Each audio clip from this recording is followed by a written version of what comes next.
ส่วนของพระคุณอันต่อไปนั้นอันก็ได้แก่พระมหากรุณาธิคุณพระองค์นั้นมีพระมหากรุณาธิคุณต่อสรรพสัตว์ได้เสด็จไปตามที่ต่างๆบ่ว่าจะเป็นบ้านเป็นนิคมเป็นชนบทราชธานีเพื่อทรงแสดงสิ่งที่เป็นประโยชน์อันมีลักษณะเกื้อกูลและอำนวยความสุขให้เกิดแก่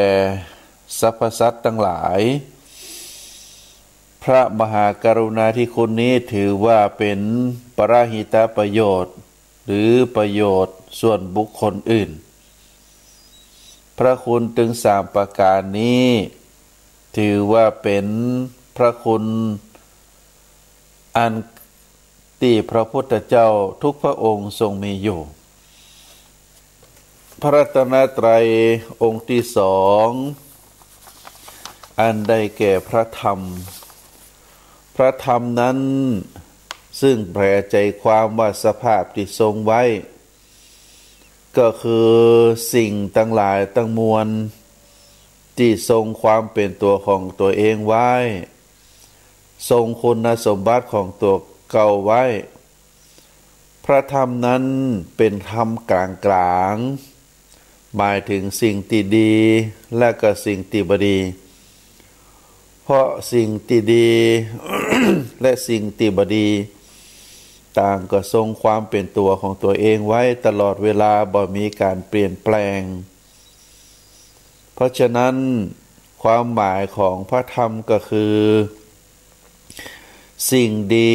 คุณงามความดีความจริงความถูกต้องสิ่งของที่ดีลักปฏิบัติทางศาสนาที่เป็นสิ่งที่ดีเป็นต้นว่ามีกุศลธรรมมีเมตตาธรรมความประพฤติธรรมเข้าถึงสัจธรรมความยุติธรรมความเป็นธรรมเพราะฉะนั้นพระธรรมก็คือสิ่งที่รักษาคือบุคคลผู้ประพฤติปฏิบัติบ่ฮือตกไปในทางที่ชั่วเพราะฉะนั้นการน้อมรำลึกถึงพระธรรมอยู่เนืองๆเราเรียกว่าเป็นธรรมานุสติเป็นวิธีบำเพ็ญกรรมฐานอย่างหนึ่งการสำรวมจิตน้อมรำลึกถึงบทพระธรรมอันมีพระคุณถึง6ประการอันได้แก่สวากขาโตภควตาธัมโมเป็นต้นจะนึกถึงบทใดบทหนึ่งหรือว่านึกถึงทั้งหมดนึกไปภาวนาไปเพราะฉะนั้นการที่เฮาท่านทั้งหลายน้อมรำลึกถึงพระธรรมอยู่เนืองๆในทุกอิริยาบถทุกเวลาย่อมส่งผลให้จิตใจของเฮาสงบระงับจากราคะโทสะโมหะมีความเคารพยำเกรงต่อพระธรรมได้ศรัทธาได้สติได้ปัญญาได้บุญบารมีเพิ่มไพบุญยิ่งขึ้นเกิดความปีติปราโมทย์ยิ่งขึ้นสามารถข่มภัยและก็ความกลัวได้บรรเทาความทุกข์ได้อันนี้เป็นคุณสมบัติของพระรัตนตรัยองค์ที่สองคือพระธรรมพระรัตนตรัยองค์ที่สามคือพระอริยสงฆ์พระอริยสงฆ์ทั้งหลายนั้นจุตนจุองค์อันมีพระอัญญาโกณทัญญะเป็นต้นพระอริยสงฆ์ทั้งหลายเหล่านั้นต่างก็มีพระคุณอันได้แก่การปฏิบัติดีการปฏิบัติตรงการปฏิบัติธรรมปฏิบัติสมควร จัดเป็นถึง4ข้อนี้จัดเป็นอัตตาคุณหรืออัตตประโยชน์อันได้แก่คุณประโยชน์เป็นการเฉพาะตัวปฏิบัติดีปฏิบัติตรงปฏิบัติเป็นธรรมแล้วก็ปฏิบัติในการสมควรเหมาะสม การที่พระสงฆ์เหล่านั้นเมื่อได้ปฏิบัติดีปฏิบัติตรงปฏิบัติเป็นธรรมปฏิบัติสมควรแล้วได้รับการเคารพนบนอบกราบไหว้ได้รับการต้อนรับได้เป็นผู้ควรแก่การทำบุญควรแก่การเคารพสักการะบูชาเป็นเนื้อนาบุญของโลกบ่มีเนื้อนาบุญอื่นที่จะยิ่งกว่าคุณสมบัติแห่ง4ข้อ4ประการนี้ถือว่าเป็นปรหิตคุณหรือปรหิตประโยชน์อันเป็นประโยชน์ต่อบุคคลอื่นพระรัตนตรัยเจ้าถึง3ประการนี้เป็นพระรัตนตรัยที่เฮาเจ้าพุทธทั้งหลายเคารพนบนอบกราบไหว้ด้วยความเลื่อมใสด้วยความศรัทธาด้วยความประสาทะเป็นอย่างยิ่งขอถวายความเคารพครูบาอาจารย์เจ้าพระมหาเถรานุเถระเจ้าคณะพระสังฆาธิการตลอดถึงพระภิกษุหนุ่มสามเณรน้อยจุตนจุองค์ในโอกาสวันนี้ก็เป็นแห่งครั้งหนึ่งที่เฮาท่านทั้งหลายได้มีโอกาสมามาพบกันต่างสถานีวิทยุแห่งนี้เป็นคลื่นวิทยุเป็นคลื่นวิทยุที่มีประโยชนะต่อเฮาท่านทั้งหลายเป็นคลื่นพระพุทธเป็นคลื่นทางพระพุทธศาสนาเป็นคลื่นสีขาวเป็นคลื่นที่เต็มไปด้วยพระธรรมคำสอนเป็นประโยชน์ก็อาตมาภาพพระครูปริยัติกิจจาวิภิวัตรแห่งสำนักวัดพระสิงห์อำเภอเมืองจังหวัดเชียงใหม่ก็ได้มีโอกาสมาปะกับท่านสาธุชนแห่งครั้งหนึ่งโดยการที่จะได้เอาเนื้อหาสาระธรรมที่เป็นประโยชน์ต่อท่านสาธุชนทางด้านสติปัญญาทางด้านความเลื่อมใสศรัทธาอันจะก่อให้เกิดบุญเกิดกุศลขึ้นในทางจิตใจหลังจากที่ท่านทั้งหลายได้สดับรับฟังแล้วก็จะได้เกิดความเลื่อมใสศรัทธา ต่อองค์พระรัตนตรัยอันได้แก่พระพุทธพระธรรมพระสงฆ์แล้วก็จะได้เกิดประโยชนะต่อท่านสาธุชนในฐานะที่ได้เกิดมาพบพระพุทธศาสนาพระพุทธศาสนาเป็น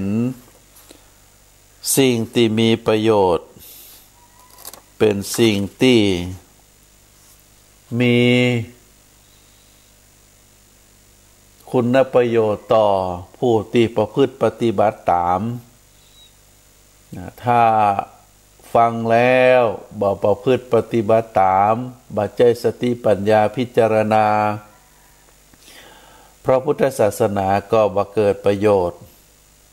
แต่ถ้าท่านสาธุชนได้ฟังแล้วได้ใจสติปัญญาพิจารณาก็จะเข้าใจก็จะได้ประพฤติปฏิบัติในทางที่ถูกต้องแล้วก็เมื่อประพฤติปฏิบัติในทางที่ถูกต้องแล้วก็จะเกิดความสุขเกิดความสงบ นะเมื่อเราได้ฟังพระธรรมคำสอนแล้ว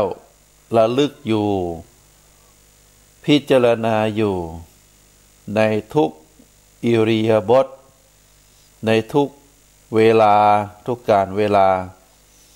เมื่อเราได้ประพฤติปฏิบัติโดยเฉพาะน้อมรำลึกถึงพระธรรมแล้วก็จะส่งให้จิตใจ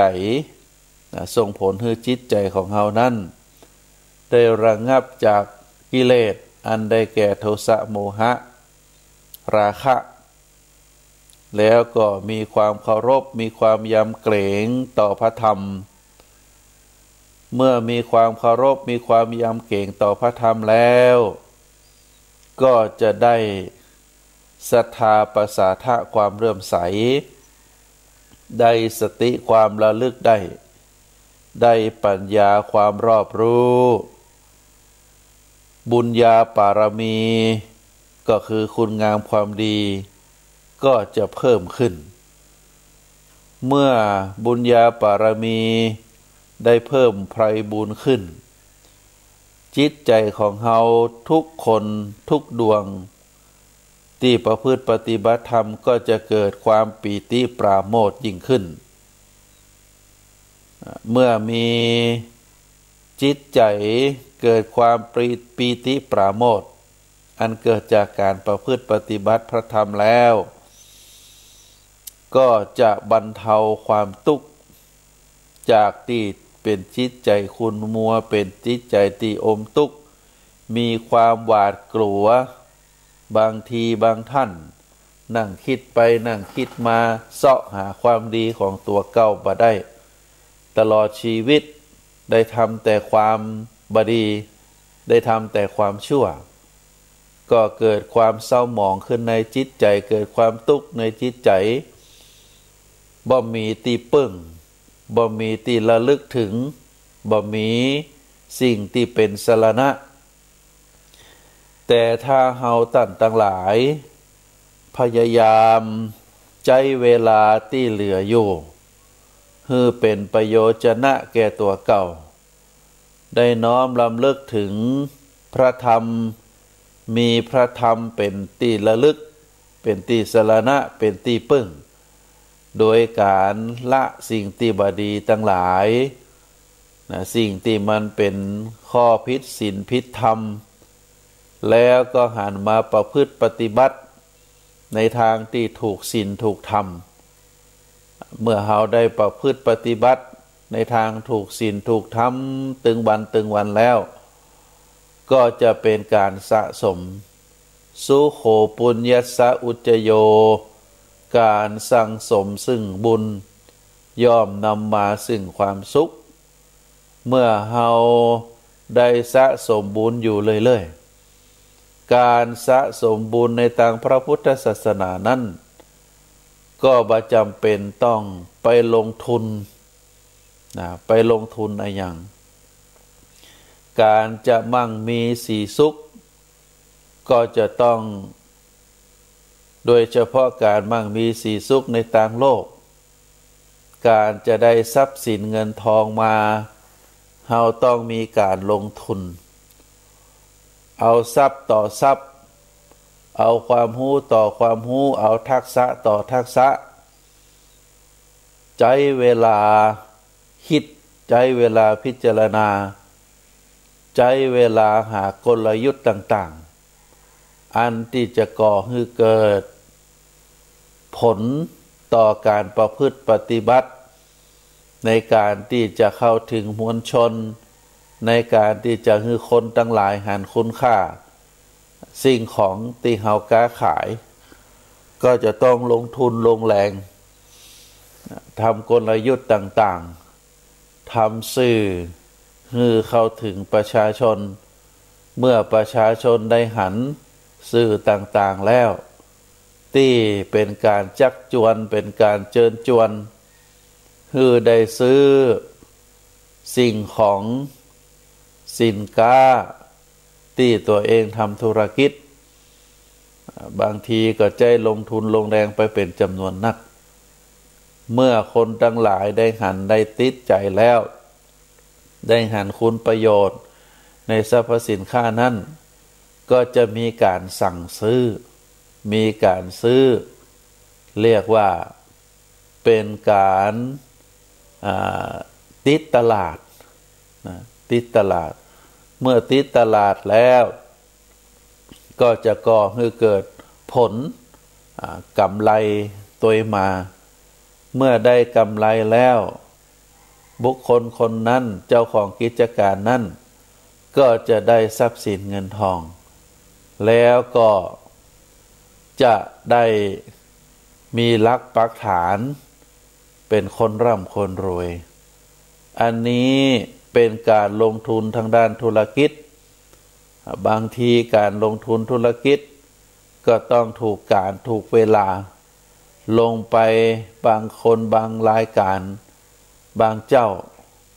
ลงทุนไปเป็นจำนวนนักปรากฏว่าขาดทุนของต่างๆก็บ่มีคุณภาพบัดติดตลาดก็ทำให้เจ้าของนั้นเจ๊งไปเป็นลายๆเป็นลายๆนะอันนี้ก็เป็นการลงทุนทางด้านธุรกิจในทางพระพุทธศาสนาการลงทุนในการทำคุณงามความดีนั้นบ่จำเป็นต้องใช้ทรัพย์สินเงินทองใช้ตัวเฮานี่แหละนะใช้ร่างกายอันเป็นอวัยวะ32ประการ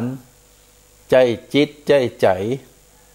ใจความรู้ใจสติปัญญาในการลงทุนประกอบคุณงามความดีเพื่อที่จะได้กำไรอันเป็นบุญเป็นกุศลได้กำไร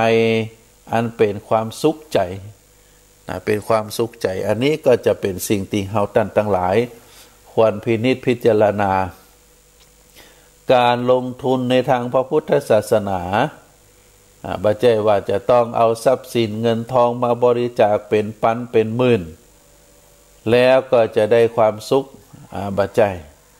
อันนั้นเป็นสาเหตุหนึ่งการทำทานการทำทานแต่ว่าในทางพระพุทธศาสนานั้นพระพุทธเจ้าบอกว่าการที่จะประพฤติปฏิบัติให้เหมาะสมในฐานะที่เป็นอุบาสกอุบาสิกาในฐานะที่เป็นพระภิกษุสามเณรที่เข้ามาบวชในทางพระพุทธศาสนาใหม่เราจะได้เข้าถึงพระศาสนาบ่ใช่เป็นเรื่องยากเป็นเรื่องง่ายๆศรัทธาญาติโยมก็พระพุทธองค์ได้แนะนำไว้อันดับหนึ่งก็คือมีความเลื่อมใสศรัทธาต่อองค์พระรัตนตรัยคือพระพุทธพระธรรมพระสงฆ์ต้องทำจิตใจคือศรัทธาก่อนนะศรัทธาญาติโยมถ้าเราบ่มีศรัทธาแล้วก็เป็นเรื่องยากเพราะฉะนั้นเราจะมีความเลื่อมใสศรัทธา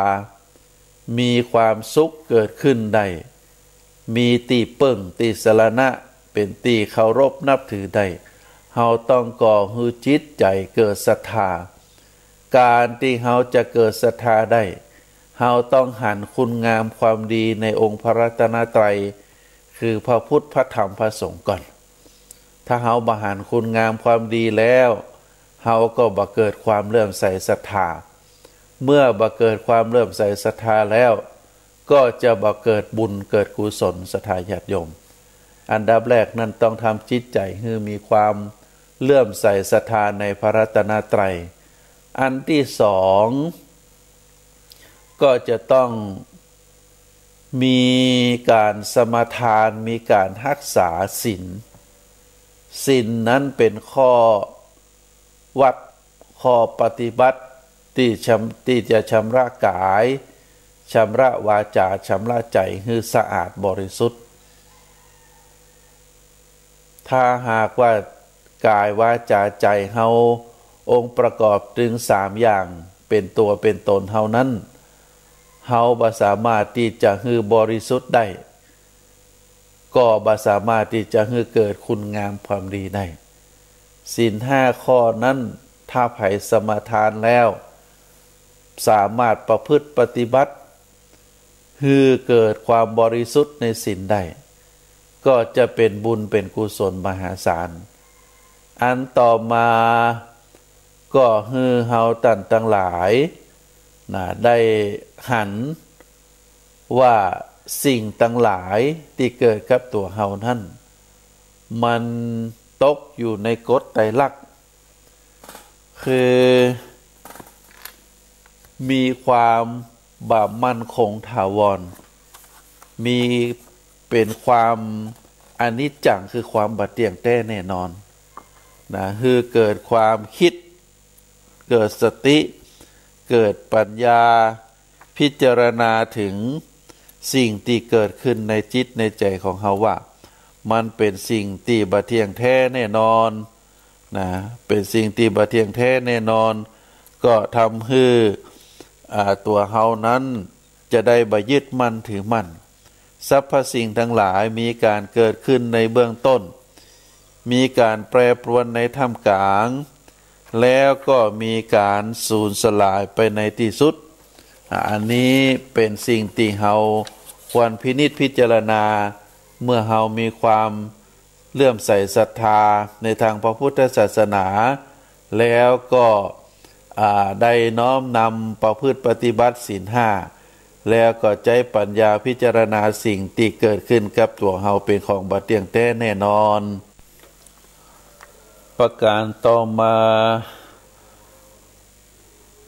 พระพุทธศาสนาเป็นศาสนาที่ใฝ่สันติเฮาหันทุกผู้ทุกคนที่เฮาเกิดมาได้ปะได้พบบ่ว่าจะเป็นคนบ้านใดเป็นคนจังหวัดไหนหรือจะเป็นคนประเทศใดทุกผู้ทุกคนนั้นก็ถือว่าเป็นเปื้อนตลอดถึงสัตว์ทุกตัวบ่ว่าจะเป็นสัตว์เล็กสัตว์น้อย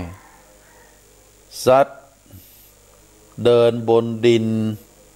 สัตว์บินอยู่บนอากาศตัวเล็กตัวน้อยตัวใหญ่บ่ว่าอยู่ตามต้งตามนาอยู่ในดินอยู่ในน้ำอยู่บนอากาศสรรพสิ่งทั้งหลายเหล่านั้นถือว่าเป็นเปื้อนร่วมโลกแล้วก็เฮาตั้นทั้งหลายได้ตั้งจิตอธิษฐานมีความฮักความเอ็นดูความเมตตาต่อสรรพสิ่งทั้งหลายเหล่านั้นตั้งแต่ตัวใหญ่ที่สุดไปจนถึงตัวน้อยที่สุดเฮามองหันว่าสรรพสิ่งทั้งหลายโดยเฉพาะสรรพสัตว์ทั้งหลายเหล่านั้นเป็นเปื้อนร่วมโลกถ้าเฮาบักกีด บักกีดกันบัตั้งกำแพงความหันแก่ตัวบัตั้งกำแพงในการที่จิตใจเต็มไปด้วยโทสะแล้วก็จะเกิดให้ความฮักความเมตตาต่อบุคคลทั้งหลายเหล่านั้นก็เมื่อเฮามีเมตตาต่อสรรพสัตว์ทั้งหลายเหล่านั้นเฮาก็จะมีความสุขมีความฮักมีความเอ็นดูเฮากลัวเฮาเกลียดสิ่งทั้งหลายอย่างใดสรรพสัตว์ทั้งหลายก็กลัวก็เกลียดเป็นลักษณะแบบนั้นสรรพสัตว์ทั้งหลายมีความต้องการมีความฮักอย่างใดเฮาก็มีความต้องการมีความฮักจะนั่นเพราะฉะนั้นถ้าเฮาเอาใจเฮาไปใส่ใจเปิ้นเอาใจเปิ้นมาใส่ใจเฮาโดยการที่เฮาต้องการความสุขสรรพสิ่งทั้งสรรพสัตว์ทั้งหลายก็ต้องการความสุขเฮาต้องการความฮักต้องการความเมตตาสรรพสัตว์ทั้งหลายก็ต้องการความฮักความเมตตาก็เช่นเดียวกันเพราะฉะนั้นในทางพระพุทธศาสนาการจะนับถือพระพุทธศาสนาเป็นเรื่องไม่ยากเป็นเรื่องไม่ยากก็เพียงแค่เฮาได้ใช้เวลาในชีวิตของเฮา คือประพฤติปฏิบัติในสี่ข้อง่ายๆตามที่ว่านี่ก็จะเกิดความสุขเกิดบุญเกิดกุศลเป็นพุทธศาสนิกชนที่ดีข้อง่ายๆที่ว่าก็เพียงแค่สี่ข้อเป็นเรื่องไม่ยากหนึ่งคือมีความเคารพมีความศรัทธาในพระรัตนตรัย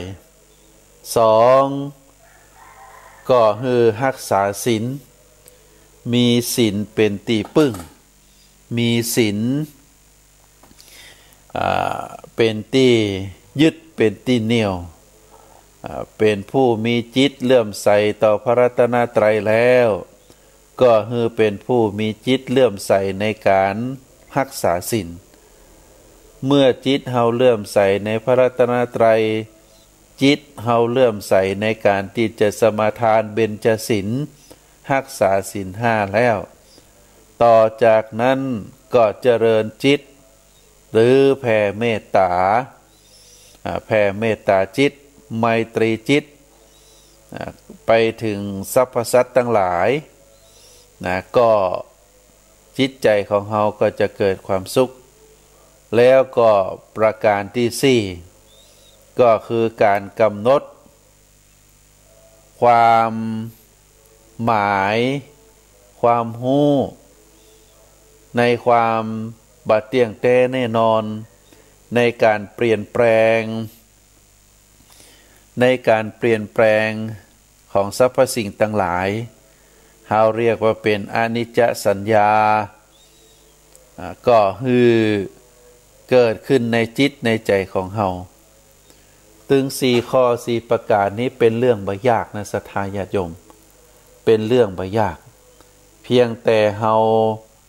ทำให้เกิดในจิตในใจของเราต่าง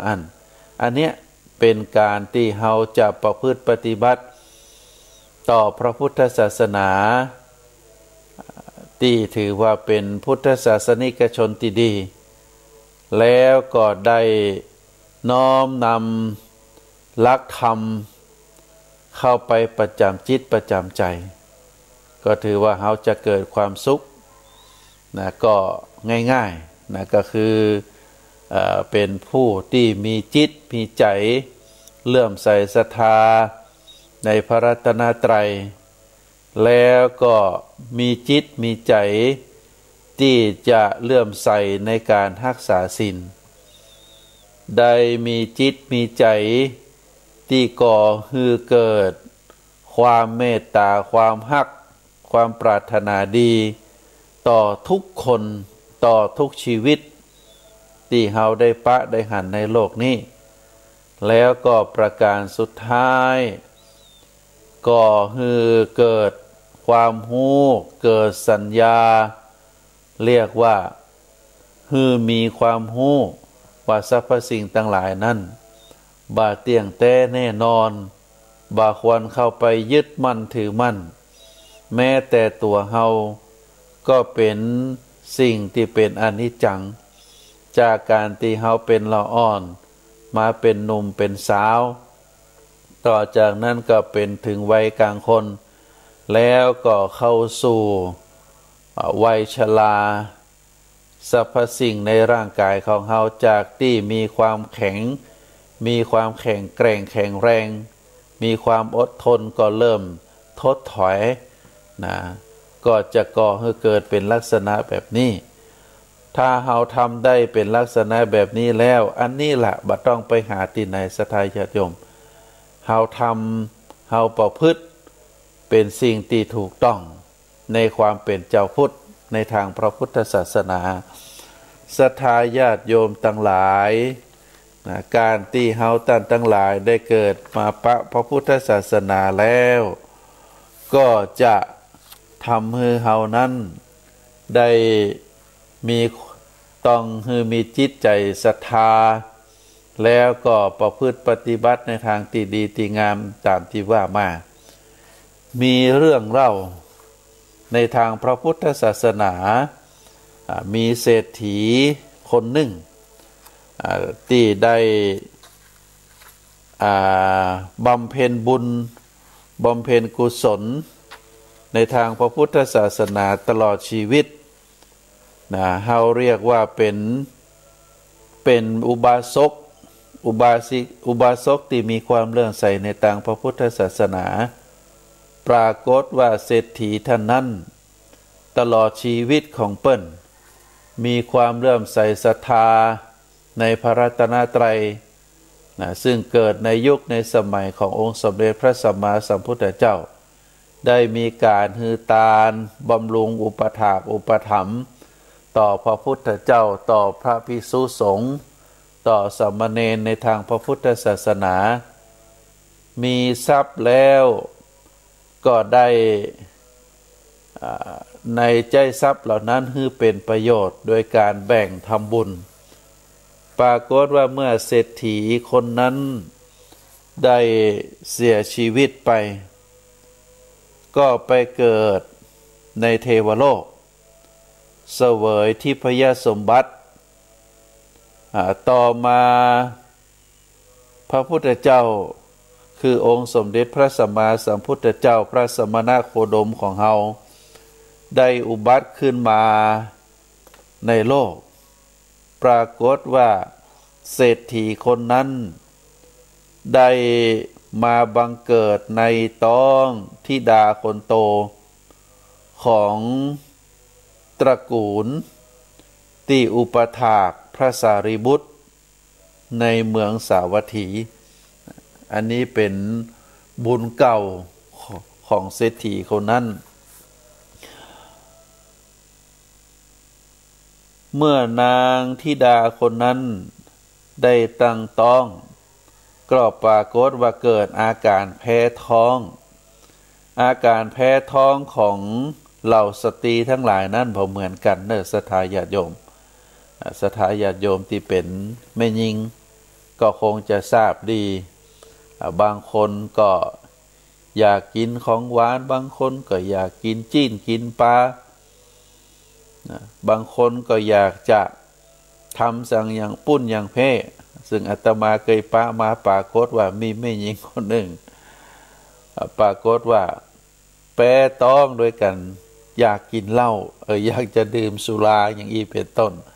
ก็เป็นอาการแปลกอาการแปรต้องนั้นก็บ่งบอกถึงวิญญาณที่มาปฏิสนธิในต้องในศรัทธาญาติโยมปรากฏว่านางธิดาที่เป็นตระกูลนะธิดาที่เป็นตระกูลอุปถาของพระสารีบุตรนั้นเมื่อตั้งครรภ์ขึ้นก็แปรต้องโดยการอยากถวายอาหารแด่พระสงฆ์500 รูปโดยป่าตะเพียนและก็นุ่งห่มผ้ากาสายะก็คือผ้าย้อมฝาดอันนี้ก็เป็นอาการแปรต้องของนางนั้นนอกจากอยากจะถวายทานแก่ภิกษุ500โดยการนำป่าตะเพียนมาทำเป็นอาหารแล้วก็ได้นุ่งห่มผ้ากาสายะพร้อมกันนั้นก็บริโภคอาหารอันเป็นของเหลือจากเหล่าภิกษุทั้งหลายที่ฉันแล้วก็ปรากฏว่าบรรดาญาติทั้งหลาย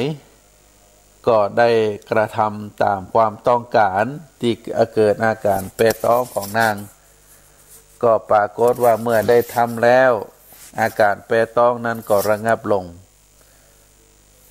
นางเมื่อทรงครรภ์ก็คือเมื่อตั้งครรภ์แล้วเนี่ยก็คิดอยู่ในใจว่าลูกของเขานี่ถ้าเกิดมาปุ๊บเนี่ยถ้าเป็นปชายหรือเป็นแม่หญิงก็แล้วแต่เขาจะตั้งชื่อลูกชื่อว่าบัณฑิตนะแล้วก็ปรากฏว่าขณะที่นางตั้งครรภ์อยู่นั่นปรากฏว่าคนที่บัชราชนะที่อยู่ในบ้านของนางเนี่ยซึ่งนางเป็นครอบครัวใหญ่ในบ้านนั้นปรากฏว่ามีคน สติปัญญาบะเต็มว่าอันเตะปรากฏว่าเมื่อนางตั้งครรภ์นั้นคนนั้นที่เป็นคนง่าวเงอะงะนั้นก็กลับกลายเป็นคนฉลาดก็นางคิดในใจว่าบุตรของเฮาที่เกิดมาในต้องของเฮาเนี่ยอาจจะต้องเป็นคนที่มีความรู้เป็นคนที่มีความฉลาดแน่นอนคิดในใจนะจะตั้งชื่อบัณฑิตพร้อมกับนั้นก็ได้ตั้งจิตในใจของนางไว้ว่าถ้าลูกของเฮาเกิดมาแล้วต้องการสิ่งใดปรารถนาอย่างใดเนี่ยก็จะบ่คัดบ่ขวางนะจะอนุโลมจะตวยใจตามความต้องการของลูกแต่ว่าจะต้องเป็นความต้องการไปในทางที่ชอบธรรมปรากฏว่าเมื่อลูกบ่าวของนางเกิดมาแล้วพอฮู้ความได้ก็มีการอบรมสั่งสอนการเลี้ยงดูตามอัตภาพในสมัยนั้นปรากฏว่าเมื่อลูกบ่าวของนางได้อายุ7 ขวบก็ขอบวชในสำนักของพระสารีบุตรเพราะว่าเป็นอุปถากอุปถัมภ์ในการดูแลพระสารีบุตรก็พระสารีบุตรเมื่อทราบว่าลูกของธิดาที่เป็นโยมอุปถากอายุ7 ขวบเป็นปัจจัยมีความปรารถนาจะบวชในสำนักของพระเถระก็ได้อธิบายว่าการบวชมันเป็นของยากเนอะตัวน้อยอยู่จะมีความยากมีความลำบากช่วยตัวเองบ่ได้ก้านะกินข้าวก็บ่มีไผป้อนผ้าก็บ่มีไผซักฮื้อนะพระเถระอธิบายฮื้อแต่ก็ละอ่อนน้อยคนนั้นก็ยืนยันว่าผมทำได้นะแล้วก็จะยอมปฏิบัติตามคำสอนของพระเถระเมื่อละอ่อนน้อยคนนั้นอายุ7 ขวบได้ยืนยันความตั้งใจของตัวเองเป็นลักษณะแบบนั้นพระเถระก็บวชแล้วก็เมื่อบวชแล้วปิตามารดาตลอดถึงปู่ย่าตายายก็ได้ถวายอาหารบิณฑบาตตลอดถึงถวายทานแก่พระภิกษุอันมีพระพุทธเจ้าเป็นประมุขเป็นเวลา7 วันวันที่8พระสารีบุตรได้พาสามเณรออกรับอาหารบิณฑบาตปกติอยู่ในบ้านก็บ่ได้ไปไหนเมื่อเดินทางออกจากวัดเชตวันไปบิณฑบาตก็ปรากฏว่าสามเณรนั้นได้หันเหมืองเหมืองที่มีน้ำเจ้าบ้านเอาน้ำนั้นเข้านาสามเณรก็ถามว่าอันนี้คืออะไรอย่างครับพระเถระก็ตอบว่าอันนี้เป็นห้องบ่เหมืองลำเหมืองสามเณรก็ถามว่าเอาไว้เนี่ยหยังพระเถระก็บอกว่า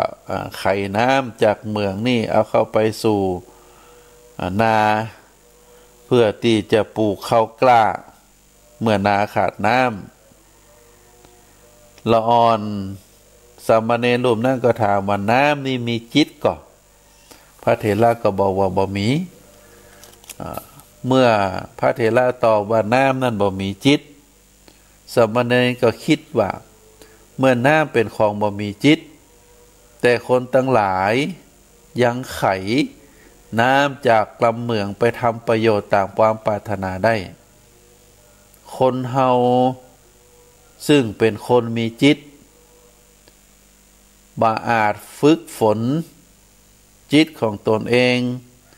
ฮือดีได้นะ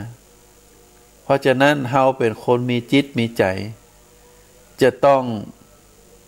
สามารถฝึกจิตฝึกใจของตนเองได้เฮาเป็นคนมีจิต สามารถที่จะฝึกจิตฝึกใจของเฮาให้เป็นคนดีให้เป็นประโยชน์ต่อตัวเฮาได้สามเณรได้คิดในถึงล้ำเมืองว่าหน้าบ่มีจิตแต่คนก็เอาไปใช้ประโยชน์ได้คนเฮาเป็นคนมีจิตมันต้องฝึกฝนได้ต่อจากนั้นก็ไปหันคนที่เป็นนายช่างทำลูกศรนะสมัยก่อนบ่มีปืนมีแต่ด้ามไม้ก็คนทั้งหลายเปลี่ยนแปลงลูกศรนะเอาลูกศรคือไม้ที่ทำเป็นลูกศรนั้นลนไฟเล็งโดยห่างตาแล้วก็ดัดให้มันตรง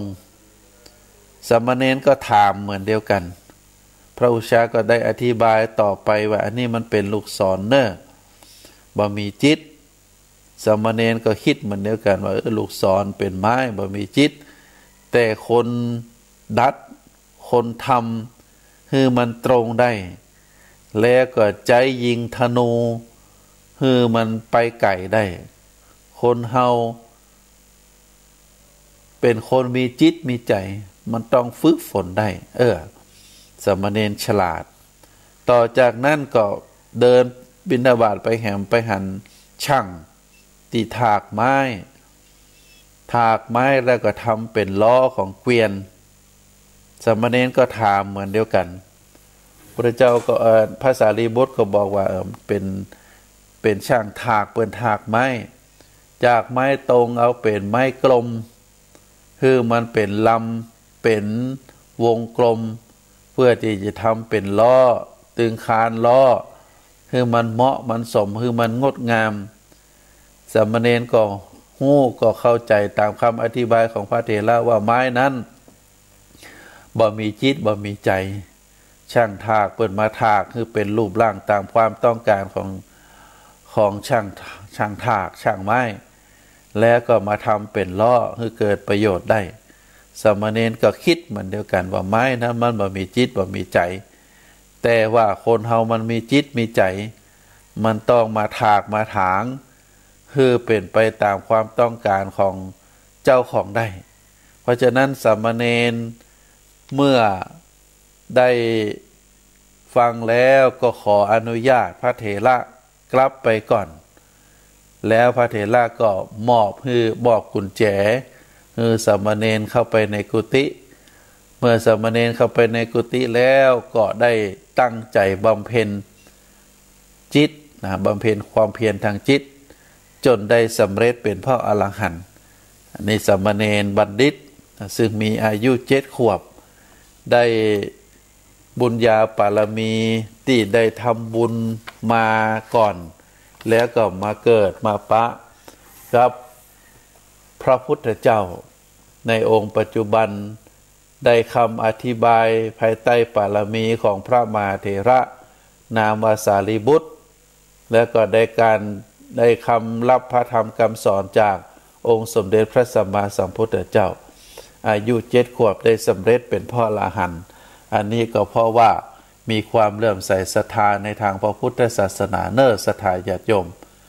โดยที่สามเณรนั้นได้รับความรู้ทางด้านอุปกรณ์บ่ว่าจะเป็นลำเหมืองบ่ว่าจะเป็นช่างทำลูกศรบ่ว่าจะเป็นช่างถากช่างไม้ที่ทำล้อทำเกวียนสามเณรได้หันได้ฮู้